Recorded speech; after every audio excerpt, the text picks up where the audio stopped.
New classes में आपका स्वागत है। आज हम देखेंगे प्रकाश का परावर्तन और अपवर्तन का पूरा वन शॉट वीडियो। तो पहला क्वेश्चन जाएगा, एक नंबर प्रकाश की किरण गमन करता है तो प्रकाश की किरण सीधी रेखा में गमन करता है, तो इसका आंसर जो ऑप्शन नंबर ए सीधी रेखा में। अगला क्वेश्चन जाएगा, प्रकाश का वेग न्यूनतम होगा तो प्रकाश का वेग ठोस में सबसे न्यूनतम होता है, तो ठोस कांच है, तो ऑप्शन नंबर डी इसका सही हो जाएगा, कांच में। अगला क्वेश्चन है, मोटर गाड़ी के चालक के सामने लगा होता है, मोटर मोटर गाड़ी के चालक के सामने उत्तल लेंस लगा होता है, तो इसका आंसर उत्तल दर्पण लगा होता है, तो इसका आंसर जो ऑप्शन नंबर बी उत्तल दर्पण।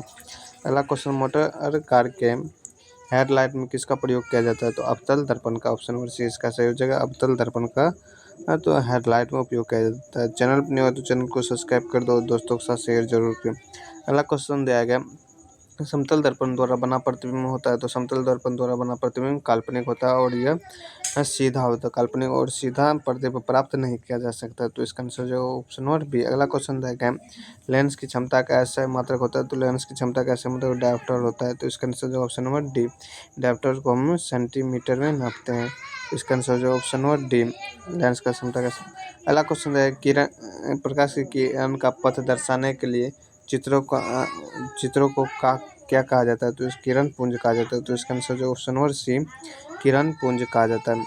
अगला क्वेश्चन रह गया 20 नंबर में। अगला क्वेश्चन 2D, अगला क्वेश्चन 8 नंबर में होगा, 2D क्षमता वाले लेंस का फोकस अंतर होगा, तो 2D क्षमता P बराबर होता है 1/f, P का मान दिया गया है 2D बराबर 1/f, D सेंटीमीटर में है तो 100/f हो जाएगा, तो ये 2 से कट जाएगा 50, तो इसका आंसर जो 50 सेंटीमीटर, ऑप्शन नंबर डी इसका सही हो जाएगा 50 सेंटीमीटर। अगला क्वेश्चन देखें, किसी लेंस का फोकस अंतर 50 सेंटीमीटर है तो उसकी क्षमता होगी +2D, तो इसका answer option number D, lens की क्षमता प्लस में होता है, तो इसका आंसर ऑप्शन नंबर डी। अगला क्वेश्चन है, प्रकाश की किरणें के समूह को क्या कहा जाता है, प्रकाश की किरण के समूह को किरण पुंज कहा जाता है, तो किरण पुंज कहा जाता है, ऑप्शन नंबर बी इसका सही हो जाएगा, किरण पुंज कहा जाता है। अगला क्वेश्चन है, 11 नंबर, उत्तल लेंस की क्षमता होती है, तो उत्तल लेंस की क्षमता धनात्मक होता है, तो उत्तल लेंस की क्षमता कैसा होता है, धनात्मक, ऑप्शन नंबर 20 का सही हो जाएगा, उत्तल लेंस की क्षमता धनात्मक। अगला क्वेश्चन है, अवतल लेंस की क्षमता होती है, तो अवतल लेंस की क्षमता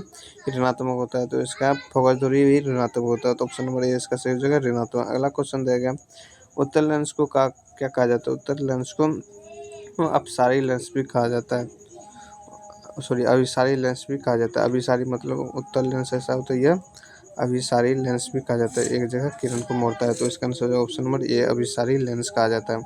अगला क्वेश्चन दिया गया 14 नंबर, अवतल लेंस को क्या कहा जाता है, अवतल लेंस को अपसारी लेंस कहा जाता है, ऑप्शन नंबर सी इसका सही जो है अपसारी लेंस कहा जाता है। अगला क्वेश्चन है, निम्नलिखित में कौन सा पदार्थ लेंस बनाने के लिए प्रयुक्त नहीं किया जाता है, तो मिट्टी का यूज नहीं किया जाता, ऑप्शन नंबर डी इसका सही जो है मिट्टी। अगला क्वेश्चन है, 16 में किस दर्पण में हमेशा वस्तु से छोटा प्रतिबिंब बनता है, तो किस दर्पण वस्तु का सबसे छोटा प्रतिबिंब बनता है, तो उत्तल दर्पण में छोटा प्रतिबिंब बनता है, ऑप्शन नंबर 20 का सही हो जाएगा उत्तल दर्पण। अगला क्वेश्चन है, किस दर्पण से वस्तु का बड़ा प्रतिबिंब बनता है, तो बड़ा प्रतिबिंब बनता है और छोटा प्रतिबिंब बनता है, तो इसका आंसर हो जाएगा ऑप्शन नंबर बी, बड़ा प्रतिबिंब और छोटा प्रतिबिंब दोनों बनता है। तो अगला क्वेश्चन है 18 नंबर में, प्रकाश के परावर्तन के कितने नियम है। अगला क्वेश्चन है, प्रकाश के परावर्तन के कितने नियम है, तो प्रकाश के परावर्तन के 2 नियम है, तो ऑप्शन नंबर 20 का सही हो जाएगा 2 नियम है। अगला क्वेश्चन है, जब प्रकाश की किरण हवा से कांच में प्रवेश करती है तो वह उड़ जाती है, जब प्रकाश की किरण हवा से कांच में प्रवेश करती है तो यह नॉर्मल की ओर मुड़ जाता है, तो इसका आंसर है अभिलंब की ओर मुड़ जाए, अभिलंब के निकट, तो 20 का सही हो जाएगा अभिलंब के निकट मुड़ जाता है। अगला क्वेश्चन है, फोटोग्राफी कैमरा में अभिदर्शक होता है, उत्तल लेंस होता है, तो इसका आंसर जो ऑप्शन नंबर ए, मानव नेत्र में उत्तल लेंस होता है।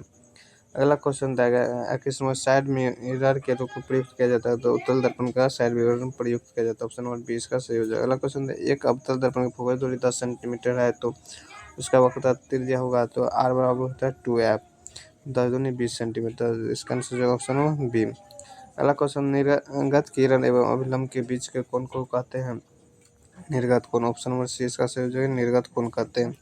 अगला क्वेश्चन दिया गया, सरल सूक्ष्मदर्शी किसका उपयोग किया जाता है, सरल सूक्ष्मदर्शी में उत्तल लेंस का उपयोग किया जाता है, सॉरी अवतल लेंस का उपयोग सरल सूक्ष्म अर्थ मतलब छोटा प्रतिबिंब को बड़ा प्रतिबिंब देखने के लिए इसका उपयोग किया जाता है, तो वो अवतल दर्पण का उपयोग किया जाता है। ऑप्शन नंबर ए इसका सही है, अवतल दर्पण।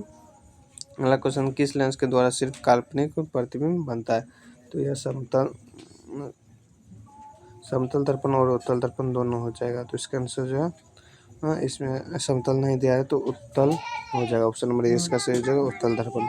अगला क्वेश्चन रहेगा 26 नंबर में, परावर्तक के नियम के निर्धारित करता है आपतन कोण परावर्तन कोण के बराबर होता है। ऑप्शन नंबर ए इसका सही हो जाएगा, आपतन कोण परावर्तन। अगला क्वेश्चन है, काल्पनिक प्रतिबिंब बनता है, काल्पनिक प्रतिबिंब हमेशा सीधा होता है। ऑप्शन नंबर ए इसका सही हो जाएगा, सीधा होता है। अगला क्वेश्चन है, लेंस में मुख्य फोकस की संख्या कितनी होती है? लेंस में मुख्य फोकस की संख्या 2 होता है। ऑप्शन नंबर ए इसका सही हो जाएगा, 2 होता है। अगला क्वेश्चन है, सैटेलाइट का परावर्तक सतह होता है, सैटेलाइट का परावर्तक सतह अवतल होता है। ऑप्शन नंबर बी इसका सही हो जाएगा, अवतल। अगला क्वेश्चन है, दाढ़ी बनाने में कौन सा दर्पण का प्रयुक्त किया जाता है? तो अवतल दर्पण का प्रयोग किया। चैनल पर नया तो चैनल को सब्सक्राइब कर दो, दोस्तों के साथ शेयर जरूर। अवतल दर्पण ये पीवीआई क्वेश्चन है। अवतल दर्पण। अगला क्वेश्चन है, एक उत्तल लेंस की क्षमता 1 डायोप्टर है, तो उसके उस लेंस का फोकस दूरी उत्तल लेंस दिया गया है तो नेगेटिव नहीं होगा, नेगेटिव नहीं होगा तो पॉजिटिव में होगा। 1 डायोप्टर दिया गया है तो 1 डायोप्टर 100 सेंटीमीटर, पी बराबर होता है 1/f, तो 1/f, पी बराबर होता है 1/f। पी के मान दिया गया 1, अगर सेंटीमीटर में दिया गया तो 100 हो जाएगा, 100/f, तो f बराबर हो जाएगा 100 सेंटीमीटर। तो इसका आंसर हो जाएगा ऑप्शन नंबर सी। अगला क्वेश्चन दिया गया 32 नंबर दिया गया, किसी गोलीय दर्पण तथा किसी पतले गोलीय लेंस दोनों को फोकस दूरी -15 सेंटीमीटर है तो दर्पण द्वारा लेंस संभव है, दर्पण द्वारा लेंस संभव है या नेगेटिव दिया गया तो नेगेटिव अवतल दर्पण हो जाएगा और उत्तल लेंस हो जाएगा। ऑप्शन नंबर सी इसका सही हो जाएगा, फोकस दूरी ऋणात्मक है या उत्तल दर्पण हो जाएगा और अवतल लेंस हो जाएगा। ऑप्शन नंबर डी इसका सही हो जाएगा। चैनल पर तो चैनल को सब्सक्राइब कर दो। अगला क्वेश्चन देगा 33 नंबर, प्रकाश के अपवर्तन के कितने नियम है? तो 2 नियम है, तो इसका आंसर ऑप्शन नंबर बी। अगला क्वेश्चन है, किसी माध्यम में अपवर्तनांक होता है? साइन आई बट्टा sign R. Option number A इसका सही हो जाएगा, साइन आई बट्टा साइन आर। अगला क्वेश्चन है, एक उत्तल लेंस होता है, एक उत्तल लेंस होता है, उत्तल लेंस कैसा होता है? ऐसा होता है, किनारे में पतला और बीच में मोटा। तो इसका आंसर जो है किनारे की अपेक्षा बीच में मोटा। ऑप्शन नंबर सी इसका सही हो जाएगा, किनारे की अपेक्षा बीच में मोटा। अब अगला क्वेश्चन होता है, अवतल लेंस का आवर्धन होता है, तो लेंस का आवर्धन होता है भी बट्टा यू और दर्पण का आवर्धन होता है -भी बट्टा यू। ये होगा दर्पण का, ये होगा लेंस का, तो इसका आंसर भी बट्टा यू। ऑप्शन नंबर डी इसका सही हो जाएगा, भी बट्टा। अगला क्वेश्चन है, गोलीय दर्पण में फोकस एवं वक्रता त्रिज्या के बीच संबंध है, तो आर बराबर हो जाएगा 2f। ऑप्शन नंबर ए इसका सही हो जाएगा, आर बराबर 2f। अगला क्वेश्चन रहेगा 38 सोलर कुकर में प्रयोग किया जाता है, सोलर कुकर में प्रयोग किया जाता है तो अवतल दर्पण का प्रयोग किया जाता है। ऑप्शन नंबर ए इसका सही, अवतल दर्पण या उत्तल लेंस का प्रयोग। अगला क्वेश्चन है, उत्तल लेंस से बना प्रतिबिंब होता है, तो उत्तल लेंस में बना प्रतिबिंब होता है वास्तविक उल्टा होता है। ऑप्शन नंबर 20 को सही, वास्तविक और उल्टा। अगला क्वेश्चन, उत्तल लेंस में जब बीम, उत्तल लेंस में जब ये होगा f और 2f के बीच रखा जाता है, f और 2f के बीच रख तब बना प्रतिबिंब होता है। तो यहाँ पे जैसे कि रखा हुआ है, तो ये f1, ये 2f1, फोकस पे रखेगा तो ये अनंत पे बनेगा और सेंटर पे रखेगा तो सेंटर पे बनेगा। तो इसका आंसर जो है बड़ा और बड़ा और वास्तविक। ऑप्शन नंबर ए इसका सही हो जाएगा, बड़ा और वास्तविक बनेगा। अगला क्वेश्चन है, 2 वक्रता पृष्ठों से घिरे ठोस माध्यम को क्या कहा जाता है? तो गोलीय लेंस कहा जाता है। ऑप्शन नंबर सी इसका सही हो जाएगा, गोलीय लेंस कहा जाता है। अगला क्वेश्चन है, वह गोलीय दर्पण जो बाहर की तरफ वक्रीय हो तो उसे कहा जाता है? वह गोलीय लेंस, गोलीय दर्पण जो बाहर की तरफ वक्रीय होता है तो उत्तल दर्पण होता है। ऑप्शन नंबर सी इसका सही हो जाएगा, उत्तल दर्पण। अगला क्वेश्चन, गोलीय दर्पण की परावर्तक पृष्ठ के केंद्र की को दर्पण का क्या कहा जाता है? केंद्र को ध्रुव कहा जाता है। ऑप्शन नंबर 20 का सही जगह ध्रुव कहा जाता है।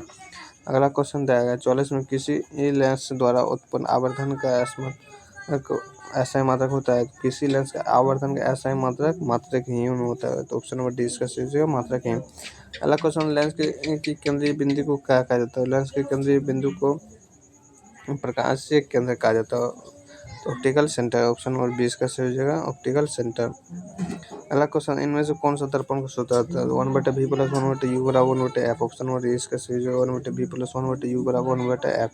लेंस का सूत्र ये होगा, लेंस का सूत्र ये होगा दर्पण का सूत्र। तो इसका आंसर जो ऑप्शन नंबर ए।